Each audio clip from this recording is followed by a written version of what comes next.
मेरे जैसा एक स्टूडेंट जब मैं गांव से निकल के बाड़मेर में आया तो मुझे, सही बता रहा हूं, अंग्रेजी का अक्षर नहीं आता था ठीक से पढ़ना। मुझे न गणित आती थी, न इंग्लिश आती थी ठीक से, न देश दुनिया की कोई जानकारी थी।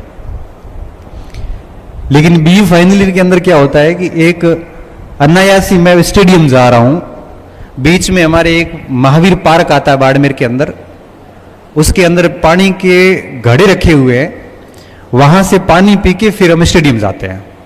ये हमारी एक रूटीन था। तो एक दिन मैं ऐसे ही पानी पी के स्टेडियम की तरफ जा रहा था पार्क से होते हुए, तो कॉर्नर पे 5-6 बच्चे बैठे, बच्चे क्या बड़े थे, और वो कुछ पढ़ रहे थे, डिस्कस कर रहे थे, दिखने में बड़े जबरदस्त एकदम पर्सनैलिटी। एक दिन मैं वहां से गुजर गया, दूसरे दिन फिर अपनी उत्सुकता हुई, है क्या ये, क्या ये कर क्या रहे हैं यहाँ पे। आदमी के मन में होता है, कोई 4 दिन किसी को लगातार एक जगह देखता है ना तो पूछता है। 3-4 दिन मैंने ये उनको देखा, मैंने कहा ये कर क्या रहे यहाँ पे।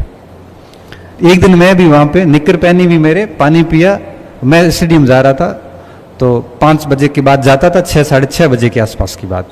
तो मैं उनके पास गया, ये वास्तविक वाकया है। वहां पास गया तो मैंने पूछा उनको, थोड़ी देर बैठा तो मैं तो ऐसे शरीर में पतला सा ही था, ऐसे बच्चा था ही था, उस समय तो बहुत बच्चा सा था। आज सोचो, आज से 16 साल पहले मैं कैसा दिखता हूँ, अब भी ऐसा हूं। तो मैंने उसको पूछा उनको, मैंने कहा भाई साहब आप किसकी तैयारी कर रहे हो।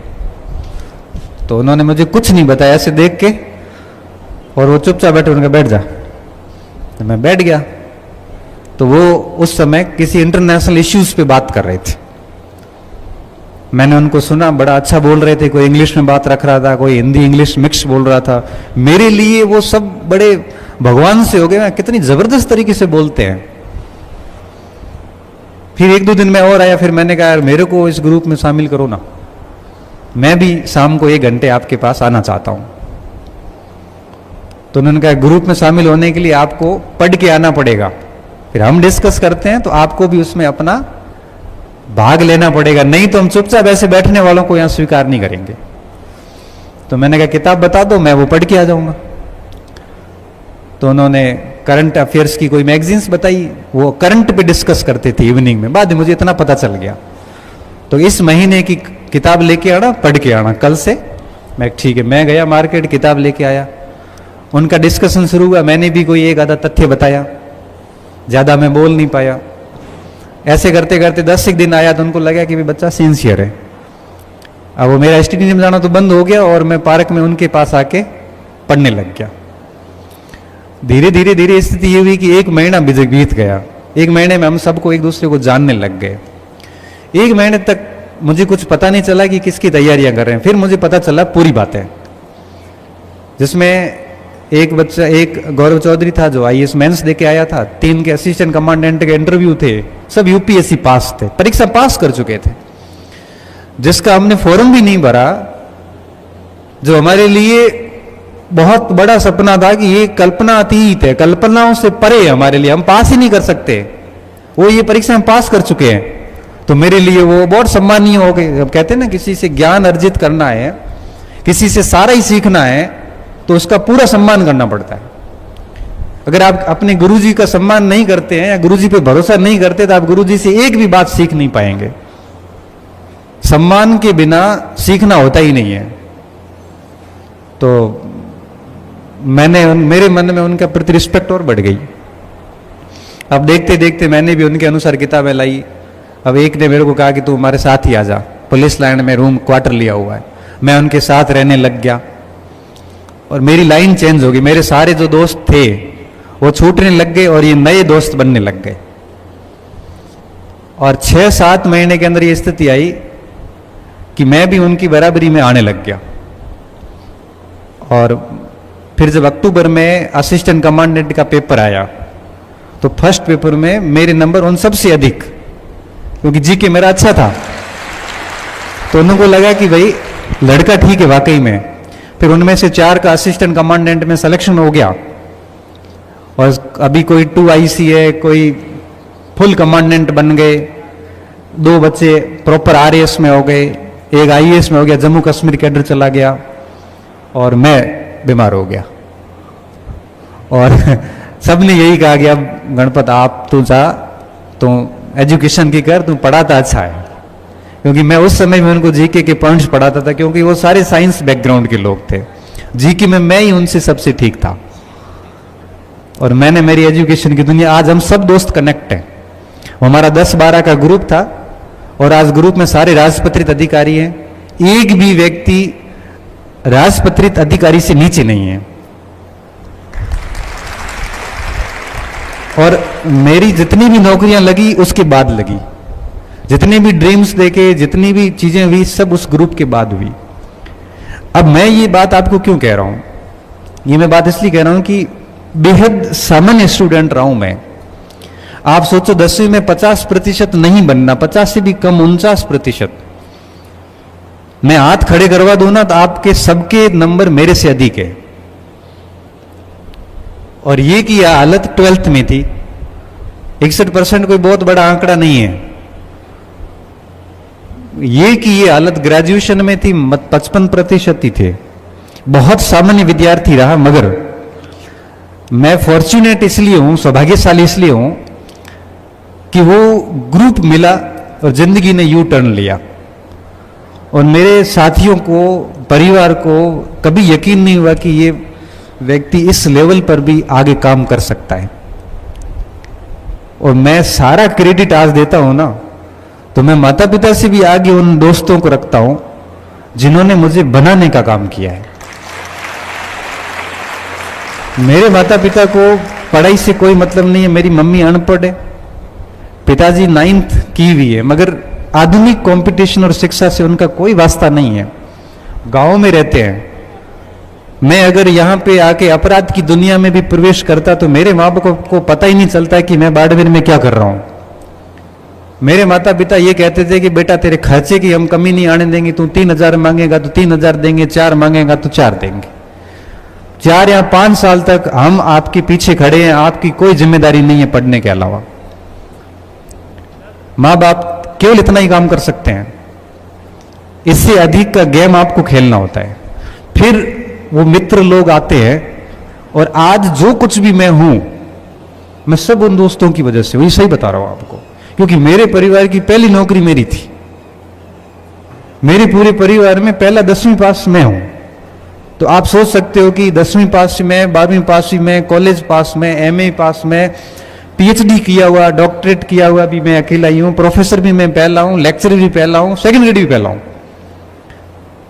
तो पीछे से तो कोई मोटिवेशन नहीं था, क्योंकि परिवार को एजुकेशन से बहुत अधिक मतलब नहीं है। हाँ, अलग बात है अब क्या है, अब तो 5, 7, 10 लोग हैं, वो बहुत अच्छी जगह चले गए। छोटा भाई आरिस बन गया, भतीज लेक्चरर बन गया, अभी 2 भतीज है वो दिल्ली यूनिवर्सिटी में पढ़ रहे हैं। सारा सेट हो गया, क्योंकि परिवार का एक व्यक्ति सफल हो जाता है तो वो अकेला नहीं होता है, वो पूरे परिवार का उद्धार कर देता है, अगर वो ढंग का व्यक्ति है तो। एक व्यक्ति अगर सफल हो गया तो एक केवल आपका जीवन सेट नहीं होगा, आप पूरे परिवार का, पूरे गांव का, आसपास के पूरे मोहल्ले को आप प्रेरणा स्रोत होते हो।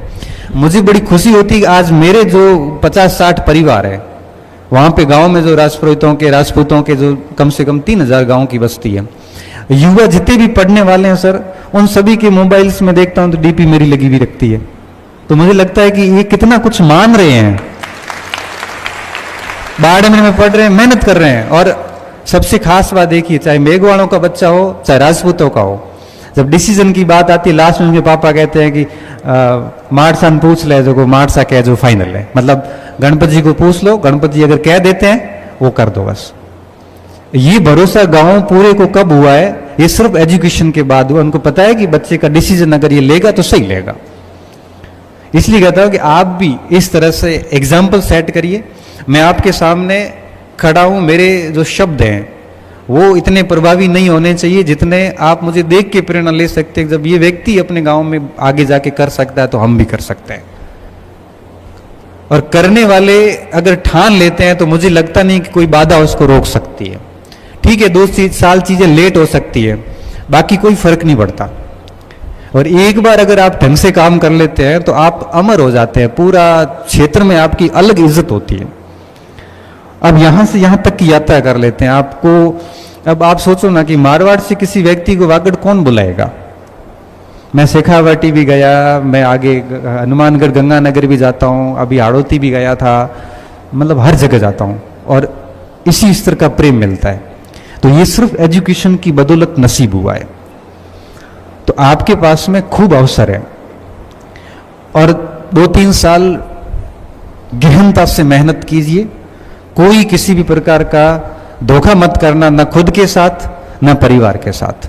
अच्छी ग्रुप रखो। देखो गलत संगत में पड़ गए ना, अभी तो मजा आएगा। एक बार कॉलेज में क्लास ले रहा था, बाहर बारिश हो रही थी, 30-35 बच्चे पढ़ रहे थे और तो मैंने बच्चों को पूछा, मैंने कहा थारो मन है बाहर जाना, मतलब आपका मन हो रहा है बाहर जाने का, अच्छा लग रहा है ऐसे घूमो करो। तो कुछ बच्चे ऐसे हाँ देने वाले थे, लेकिन फिर बोले नहीं कि सर डांट देंगे। मैंने कहा देख बेटा, ये जो मजे ले रहे हैं ना, ये बाद में दुखी होंगे। अभी तुम अंदर दुखी हो रहा है, तुम बाद में मजे लेगा, क्योंकि आप अभी आनंद ले लोगे तो आगे की जिंदगी बड़ी कठिन है। आप अभी अपने आप को दुखी करोगे, सैक्रिफाइस करोगे, खूब मेहनत करोगे, तो आगे की जिंदगी बड़ी सम्मानजनक है। ये कहने को बड़ा आसान है कि 4 दिन का जीवन है, 4 दिन का नहीं, इतना लंबा है, हालत खराब कर देगा। आदमी का जीने का मोह भंग हो जाता है। ये कोई कहते हैं ना कि 4 दिन की जिंदगी है, क्या चलेगा साथ, क्या नहीं, 25-27 के बाद एवरेज हो जाओगे और उसके बाद 50 साल का जीवन है, एक एक दिन अपमान में जीना पड़ता है। ये बहुत गलत बात है कि 4 दिन की जिंदगी में, जिंदगी इतनी बड़ी है कि मैं कह रहा हूं कटी नहीं कटे, ऐसी हालत हो जाती है। और जिंदगी आसानी से कब कटती है, जब सम्मानजनक हो, तब हर दिन मजा आता है, तब आसानी से कटती है।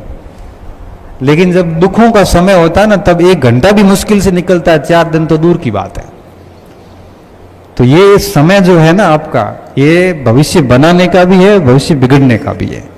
तो मैं सिर्फ इतनी बात ही करूंगा कि आप अपने करियर का निर्माण करना, इसको बर्बाद मत करना।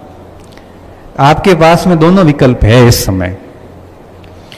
बर्बादी वाले रास्ते बड़े आसान हैं और आपको बड़े अच्छे लगेंगे, उसमें शौक है, मौज है, मस्ती है, आराम, आनंद है।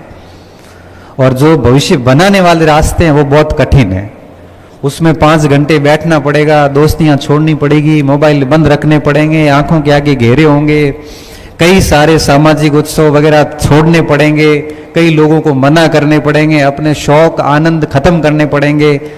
ये रास्ता मुश्किल है, इसलिए बनती कम लोगों की ये जीवन और बिगड़ती कई लोगों की। ऐसा नहीं है कि हमारे साथ सारे बने ही, हमारे साथ कई ऐसे एग्जाम्पल भी हैं जिनकी जिंदगी बिगड़ गई, ऐसी बिगड़ी है कि मैं उदाहरण दूं तो उनको समझ में आ जाता है कि किसकी बात कर रहा है। बहुत अच्छे अच्छे स्टूडेंट सिर्फ और सिर्फ गलत संगतियों के कारण बर्बाद हो गए। हमारे में और उनमें इतना फर्क था कि हमने कॉलेज टाइम से और उसके बाद से भी कभी पढ़ाई के साथ छेड़छाड़ नहीं की। आज 15 साल से जॉब कर रहा हूं, मेरे घर पे मेरी अपनी लाइब्रेरी है और उस लाइब्रेरी के अंदर लगभग 1500 से 2000 किताबें मेरे घर पे, मेरी पर्सनल लाइब्रेरी बनी हुई है।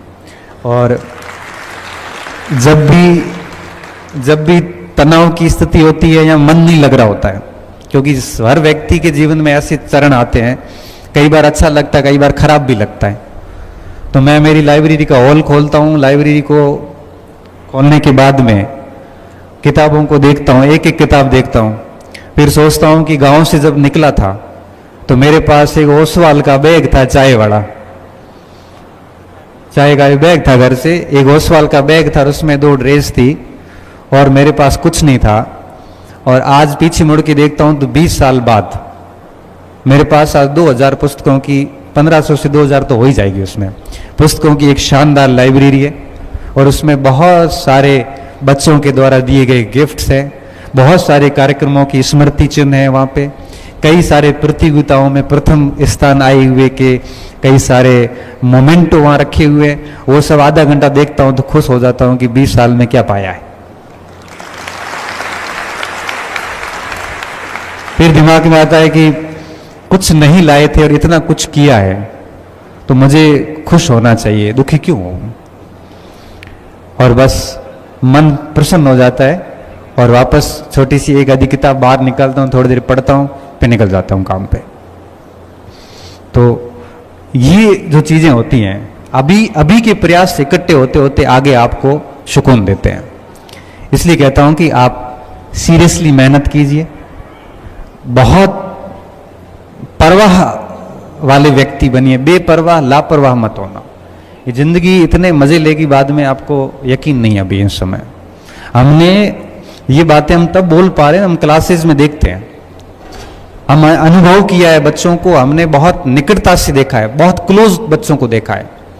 हमने 40% अंक लाकर बच्चे हमारे पास आके हमने उनको लेक्चरर बनते हुए देखा है, हमने उनको आरएस बनते देखा है, हमने 98% लाए हुए बच्चों को भी फेल होते हुए देखा है। ये सिर्फ बच्चों के ऊपर डिपेंड करता है कि आप कितना बढ़िया करते हो। इसलिए कहता हूं कि आपका जीवन सिर्फ आपका है, इसको बिगाड़ना मत। कोई गलत आदत नहीं डालना है। 6-7 घंटे रेगुलर पढ़ाई करो और ये पढ़ाई आप जारी रखिए।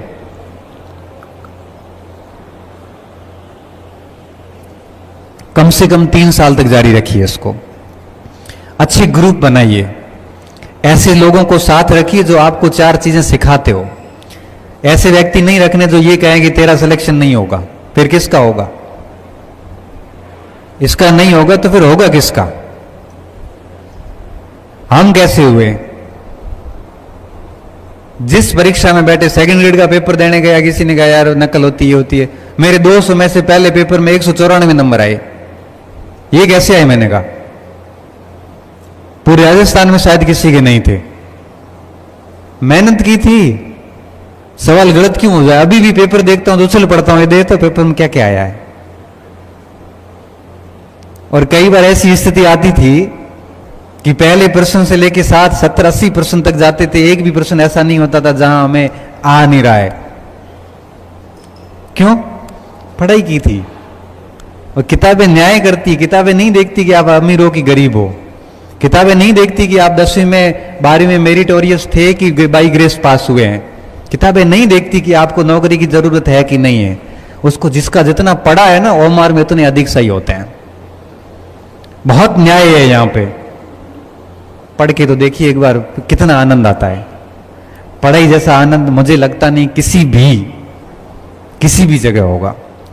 और आज भी हम 4 किताबें पढ़ के जाते हैं, जब क्लास में बच्चों के सामने जाते हैं, जब 4 चीजें नहीं सिखाते हैं ना, उसमें बच्चों के मुंह पे चमक आ जाती है कि आनंद आ गया, आज नई बात सीखने को मिली। फिर बच्चों को कहता हूं आप भी ये बाहर जाके किसी को सिखाना, और बच्चे भी बाहर जाके किसी को सिखा देते हैं कि इधर आ बताता हूं। तो आप बताओ, हकीकत बात यह कि हमारा जीवन आज की तारीख में ऐसे ही चल रहा है। पढ़ो, पढ़ाओ, अपने काम करो, बाकी दुनिया जाए बाढ़ में। किसी से कोई मतलब नहीं। कौन क्या कहता है हमें कोई फर्क नहीं पड़ता। बस आप अपने स्तर पे सही होने चाहिए।